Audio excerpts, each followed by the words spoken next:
आज एक शेरनी के साथ है, कल दूसरी शेरनी के साथ है। आप क्यों कहते हो कि मेरी पत्नी मात्र मेरी पत्नी है, मेरे पड़ोसी की पत्नी नहीं है? शेर तो ब्याह नहीं करता। शेर दांत भी नहीं मांजता। आप ये सब क्यों करते हो? शेर के पास भाषा भी नहीं है, शेर के पास विचार भी नहीं है, और बंदर के पास कोई धर्म नहीं है, और गधे के ऊपर कोई कर्तव्य नहीं है जी। तो अगर आप इन जानवरों की ही दलीलें देना चाहते हो, और लोग आते हैं कहते हैं अरे देखो बब्बर शेर को देखो, वो तो मार के खाता है ना, तो हम भी बब्बर शेर हैं, हम भी मार के खाएंगे। तो तुम्हें अगर बब्बर शेर का ही उदाहरण देना है तो जाओ ना जंगल में, जंगल में बब्बर शेर की तरह ही रहो। या बस एक बात में तुम्हें बब्बर शेर की बराबरी करनी है कि वो मांस खाता है तो मैं भी खाऊंगा।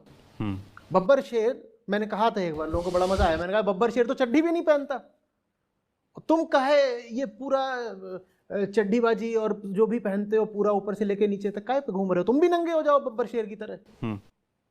और बब्बर शेर का क्या उदाहरण दे रहे हो? गधे का दो ना।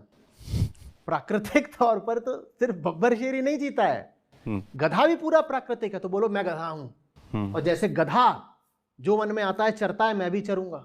ये बेकार के तर्क है। इंसान सब जीवों में सबसे बड़ा है, आकार में नहीं बड़ा है, बोध में बड़ा है, इसीलिए सबसे ज्यादा उसके ऊपर जिम्मेदारी है। ये सब पशु पक्षी ये हमारे बच्चे हैं, हम इनके गार्जियन हैं जी। हम इनके गार्जियन हैं जी। इस पूरी पृथ्वी के ट्रस्टी हैं हम। ट्रस्टी समझते हैं? जिसको जिम्मेदारी दी गई है, जिस पर विश्वास करके यकीन किया गया है कि अब ये सबकी देखभाल करेगा, क्योंकि ये बड़ा है सबका। अगर पृथ्वी पूरा एक घर है, वसुधैव कुटुंबकम जी, तो मनुष्य उस घर का बड़ा है। घर का बड़ा समझते हो? जो घर में सबसे वरिष्ठ होता है जी, the senior of the family. तो पूरी पृथ्वी अगर एक कुटुंब है तो मनुष्य उस कुटुंब का सबसे बड़ा है, घर का बड़ा है। जो घर का बड़ा होता है, कटवा दिए, जंगल के जंगल साफ हुए हैं मांसाहार की वजह से। जी। पृथ्वी पर जितना अन्न उगाया जाता है उसमें से 70-80% जानवरों को खिलाया जाता है, ताकि बाद में आप उन जानवरों का मांस खा सको। जी।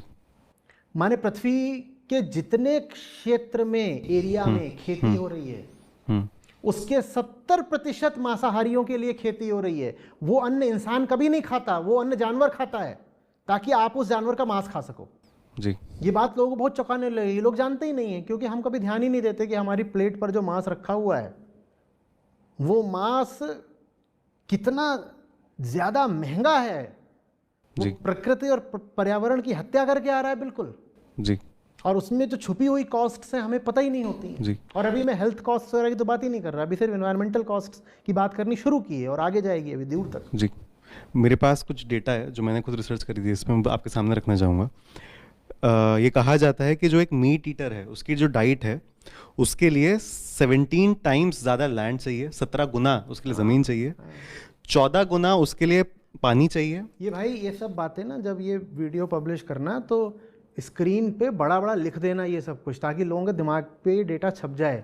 जी। क्या फिर से बोलिए? 17 गुना ज्यादा लैंड चाहिए एक मांसाहारी को जिंदा रखने के लिए 17 गुना ज्यादा जमीन चाहिए होती है एक शाकाहारी की अपेक्षा। जी। जी। इतना ज्यादा मेहनत लगती है और इतना खर्चा होता है जी। और इतना मुश्किल और महंगा काम है जी। एक मांसाहारी आदमी को जिंदा रखना। 17 गुना ज्यादा जमीन चाहिए जी। 14 गुना ज्यादा पानी चाहिए। 14 गुना ज्यादा पानी चाहिए, क्योंकि मांस बनाने में पानी बहुत लगता है। मैं पकाने की बात नहीं कर रहा हूँ। आप एक बकरा या भैंसा बड़ा कर रहे हो काटने के लिए, सोचो तो 500 किलो का जानवर बड़ा करने में कितना पानी लगा होगा, तब वो जानवर खड़ा हुआ, फिर आप उस जानवर को काटोगे और फिर उसका आप मांस खा लोगे और आपको पता भी नहीं लगेगा कि कितना खर्चा हुआ है उसको खड़ा करने में। और जो फसल उसने खाई है उसको उगाने में भी तो पानी लगा होगा, उस फसल को उगाने में पानी लगा होगा। जी। और 10 गुना ज्यादा एनर्जी चाहिए होती है, ज्यादा एनर्जी चाहिए होती है। और हमारा जो विश्व है उसमें एनर्जी की भी कमी है, उसमें पानी की भी कमी है, उसमें लैंड की भी कमी है, उसमें फॉरेस्ट्स की भी